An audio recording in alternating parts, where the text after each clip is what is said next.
The jungle was alive with the sounds of the night. Strange creatures chirped and growled in the dense underbrush, while the shadows shifted under the moon's pale glow. Deep within the heart of this untouched wilderness, something unnatural lurked. A war brewing between two of the deadliest extraterrestrial species to ever stalk the universe. A deadly hunt begins. A lone predator, known as Cathar, stood perched atop a thick tree branch, his cloaking device rendering him nearly invisible. His mandibles twitched as he scanned the area below, his heat vision isolating the various life forms scurrying across the jungle floor. But he wasn't interested in mere wildlife. He was here for the ultimate prey, the Xenomorph. His wrist gauntlet displayed movement. A creature moved swiftly through the underbrush, too fast for an ordinary animal. He knew it was one of them, a trophy worth his reputation. Cathar leaped from the branch, landing silently on the soft ground below. His plasma caster hummed to life, tracking the movement ahead. He had encountered xenomorphs before, but this hunt was different. The hive had grown. Reports from his kind had warned of an emerging xenomorph queen, and where there was a queen, an army would soon follow. The hive awakens. Deep within the bowels of a nearby cavern, the xenomorph queen sensed a disturbance. She hissed, her elongated head tilting slightly as she connected with her children. A warrior xenomorph, sleek and black as the void, darted forward. It had detected the intruder. The queen's instinct screamed danger. The Yautja were persistent hunters, dangerous even to her kind. But she was no mere beast. She commanded an empire of death, creatures with acid for blood and jaws that could pierce steel. The hive stirred. The warriors screeched as they poured from the cavern, their black exoskeletons blending with the darkness. First blood. Cathar detected them before he saw them. His thermal vision flickered, adjusting to the creature's unique physiology. Xenomorphs were difficult to track, their bodies barely registering on infrared. But their movement, fast, calculated, gave them away. The first warrior lunged from the trees, its inner jaw snapping forward in a blur.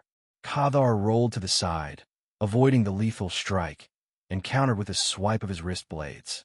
The razor-sharp weapons sliced through the creature's hide, but then came the xenomorph's deadliest defense, its blood. The acidic fluid sizzled on contact with his gauntlet, eating away at the advanced metal. Cathar growled and disengaged, leaping back just as another warrior charged. He raised his plasma caster and fired.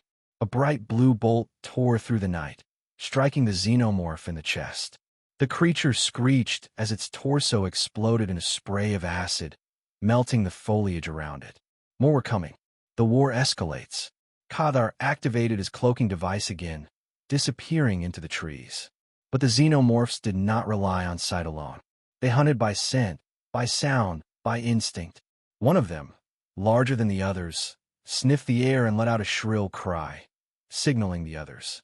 The jungle became a battleground. Xenomorphs darted through the trees, their agility matching Cathar's own. He fought with precision, using his wrist blades, plasma caster, and even his retractable spear. Each kill came with a risk, their acidic blood a constant danger. Yet, the xenomorphs learned. They adapted. One warrior anticipated his plasma blast, dodging just in time before closing the distance. It slashed at him, its tail whipping dangerously. Cathar ducked, then countered with a vicious punch that sent the creature reeling. But then, the queen arrived. The final battle. The xenomorph queen was a towering nightmare, her massive frame dwarfing the warrior drones. Her crown-like headpiece gleamed under the moonlight as she let out a deafening shriek. Cathar studied her. This was the true prize. He activated his shoulder cannon, locking onto her massive form. He fired. The plasma bolt struck her carapace, but she barely flinched. She was tougher than her offspring, her hide resilient. She lunged, her claws slicing through the trees like paper. Cathar barely evaded, his agility saving him from a fatal blow. He switched tactics. Drawing his combi stick, he extended the bladed weapon and charged. The queen swung her spiked tail, narrowly missing him. He leaped onto her back, driving his blade deep into her flesh. She screeched in pain, thrashing wildly. But the queen was not alone. The remaining warriors, fueled by their mother's rage, attacked in a frenzy. Cathar fought with everything he had, cutting them down one by one. He was fast, but even a Yautja had limits. The queen seized her moment. With a sudden, brutal motion, she flung Cathar off her back, sending him crashing against a tree. His cloaking device flickered and failed.